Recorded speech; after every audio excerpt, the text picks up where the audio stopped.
Okay, this is the clep college algebra. It's equivalent to our Math 119 at Essex, somewhat equivalent. So if you want to read through it, you can. You certainly have access to the document. I'm just going to click on where the exam starts.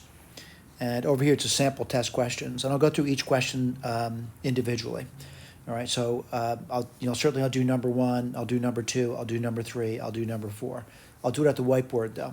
But I would recommend you print this thing out and do it yourself before looking at what I'm going to do with it.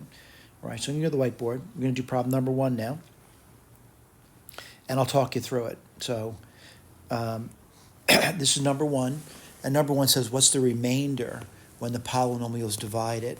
Well, I want to point out the wrong way to do the problem is actually to do the division. But let me write this down over here. I'm going to say f of x is equal x53. That's x to the 53rd power minus 12x to the 40th power. And then it goes on to say minus 3 x to the 21st power. And then you got minus 5 x to the 21. And then you have plus x10. And then they have minus 3. And what they're doing is you're dividing f of x by x plus 1. And all I could say is if you do the long division, it might be a little difficult to do. It's 53 degree polynomial. I'm going to say there'd be a quotient. And there would be some remainder that we did not finish. I'll just say it's r of x. And we'll divide that by x plus 1. It's unfinished division. It's the remainder. Right. What I would do now is multiply both sides by x plus 1. And we get q of x. This is one way we check our long division. Times x plus 1 times r of x. And what do they want to know? They want to know what the remainder is. Well, I can do the remainder now. And the reason I pick a number that's easy. What number is easy over here? X to be minus 1. This is what's known as the remainder theorem, by the way. So f of minus 1 equals q of minus 1. No, I do not know q. But I know x plus 1 if x is minus 1 would be 0. And that would be the remainder now evaluated at minus 1, which is what we want to do. How do you do that over there? Well, you got to plug it in. But it's f of minus 1. I'm looking at this over here. It will be minus 1 first term. The next term would be minus 12. The next term would be plus 3. Again, minus 1 is an easy number to evaluate. The next term is going to be plus 5. Then it's going to be plus 1 minus 3. And let's hope I don't make too many mistakes. Minus 1 minus 12. That's minus 13. Plus 3 is minus 10. Minus 5. Let's see. Minus 4 minus 7. All right, let me go back to the exam now. And I would circle letter B now. I also want to claim, if you want, there's an answer key here, and the answer key is at the end of it. I would recommend looking at that. So 1B. All right, let's go to the next question. I'm going to go to the whiteboard to do it. The next question is number 2, and it's a trickier question. All right. So what do you mean by that? It's something you have to think about. All right. So one thing I want to claim over here when you're reading that, you should have access to that. I have access to the document actually, but you should have that in your hand when I go to the whiteboard, so you know what I'm reading. All right. What am I reading? Let A, B, and C be real numbers, where A is not 0. If the equation ax squared plus bx plus c, that's a quadratic equation, is equal to 0, has 2 real solutions. That means the discriminant is greater than 0, by the way. Which of the following statements could be true? Indicate all such statements. So it's a choice. So I got A, B, and C. Maybe I could just choose one of them, or maybe 2 of them, or maybe all 3 are good.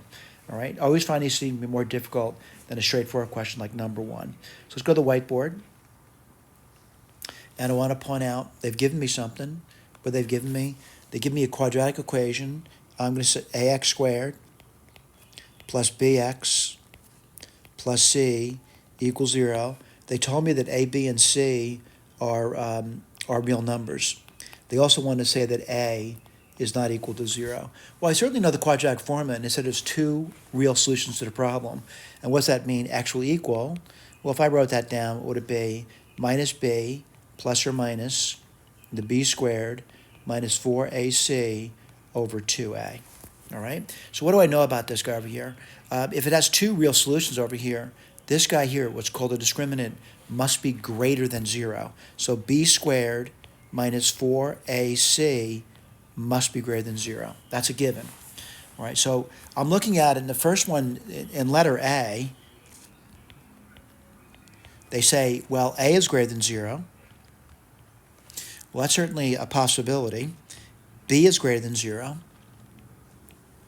And C is less than 0. And then the question becomes is, you got this over here, I swear a number that's positive, it's going to be positive over here. This is minus 4. That's A, which is a positive number. Then C is a negative number. What do I know over here? This is definitely greater than 0. So A is a good choice, by the way. All right, let's go to B, by the way, B. And B, choice B, sorry about that. Choice B says B equals plus or minus the root of AC. All right. Now, before I do anything, B would have to be a real number, which means that A times C has to be greater than 0, which means, maybe A and C are greater than 0. That's one possibility. Or maybe A and C are less than 0. That's the only possibility I got over here. Now, what do I know about this over here? I'm looking at my formula, and I'll write this down for you. So I'm going to write down b squared, and I'm looking at this formula over here. What would you get? Well, that would be, if I square that, it's simply just AC. All right, so what do I know about that over there? Let's see, AC's got to be greater than 0, right? A times C has got to be greater than 0.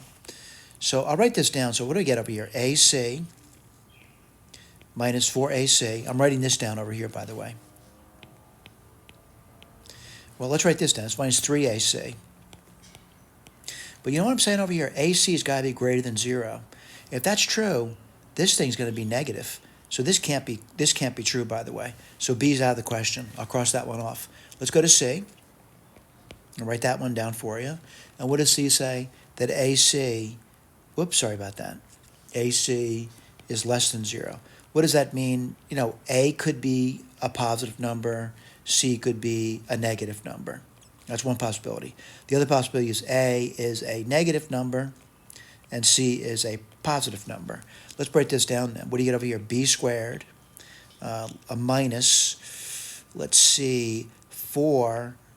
Oh, well, AC is negative, so this thing over here is going to be positive. What about b squared? It's positive too, so it's definitely greater than 0. So C also fits the description.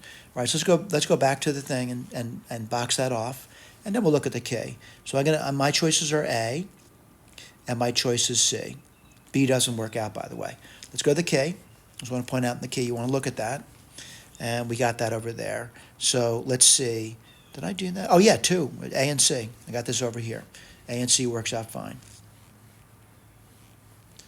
All right, number 3, a science class launched a rocket from level ground. The height h in feet of the rocket above the ground, t seconds after it launched, can be modeled by this function over here, h of t, the height. How many seconds did it take for the rocket to return to ground over here? Well, for the rocket to return to ground, the h would have to be equal to 0. So h of t would have to equal to 0. And what do you have there? We get minus 16t squared plus 64. I'm going to factor that. I would factor out a minus 16t. And what do you get over there? Well, you get t, and then you get minus 4. So when would this become 0? At 0, and that's when it's launched, by the way, and it hits the ground 4 seconds. So how many seconds did it take? The answer is going to be 4 there. All right, let's go to the answer key again. Let's look at it. And they say 3 is 4. We got that one. All right, let's keep moving. And I'm looking at the next one. And this is, they're reading problems for the most part. And it says a certain shipping company, let's see, a certain shipping company, the cost to deliver a package depends on its weight. The company charges a flat rate of $7 for the first 5 kilograms. All right, plus $1.50 for each kilogram or fraction thereof. Right? For this company, which the following functions represents the cost in dollars, I'll just simply say cost in dollars is a function of kilograms, K. All right, and that's going to equal something. So let's keep reading it. For this company, which of the following function represents a cost in dollars to be delivered a package that weighs k kilograms, where k is an integer greater than or equal to 5? Okay, so what do we know? We definitely know there's a flat fee of $7. All right. Now, there's going to be a charge for those kilograms that are above 5 kilograms. And what's the charge going to be? $1.50. So 1.5. And what do you get there? Let's see. They say it's above 5 kilograms. So it's going to be K minus 5. All right? Because it's above the 5 kilograms. I said that. So this would be the answer. Let's see if it's listed over there. And I'll look at it. Yeah, I see it. Letter C. All right, let me look at the key. And I'm looking for 4C now. I'm seeing it. All right, let's go to 5. Let's see what 5 says. Where's 5? Oh, 5's over here. Okay, so again, this is a more difficult question, by the way, but I do want to look at it and see what they got over here. It says the graph of the quadratic equation f is shown. I do see that, by the way, and you can blow that up if you want. Right, so I definitely see the function. It says a linear function g is defined by g being c times x, where c is a positive constant. So I know this is going to be a line, by the way, that has positive slope that goes to the origin. So this line would look like this over here. All right, or something like that, by the way. It's got positive slope. So this is going to be g of x. All right, let's go through each one separately, and let's see what happens over here. F is 0. By the way, this is the function f. And it says f of 0 is greater than g of 0. This is not true, by the way, just looking at the picture. It says f of a, well, f of a is this point right over here, by the way, is greater than g of 0. That is not true either, by the way. They're actually the same. All right, f of a is greater than g of a. Let's look at this one over here. F of a, well, this is f of a, is greater than g of a. What's g of a? Well, g of a is down here somewhere, right? Somewhere over there. So that's not true either. Let's keep moving through that. And the next one I'm looking at, again, these sometimes make you dizzy looking at it, but I'm looking at that. Let me just think about that again. F of, oh, you know what? I made a mistake there. F of a is greater than g of a. This one's correct, by the way. Sorry about that. This is f of a. That's g of a is actually smaller. All right, that's good. Let's do the next one. And again, I C is good. Let's go to D. And what does D say? F of A. F of A is this again. And then they got G of B. G of B is over here somewhere. G of B is actually greater than f of A, so this is not right. So let's see f of B and G of B. And this is f of, and that's G. And this is not true either because G is actually greater than F, by the way. So the only one there that would be true is C. All right, a lot of reading there, wasn't there? At least in that inequality statements. So let's take a look at that and see if we got that right. 5C. And I think you probably know how easy it is to misread a question and get the wrong answer, by the way. So I'm on number 6 now, right? Yeah, I think so. We're on number 6. So a table shows some values of the function f and g.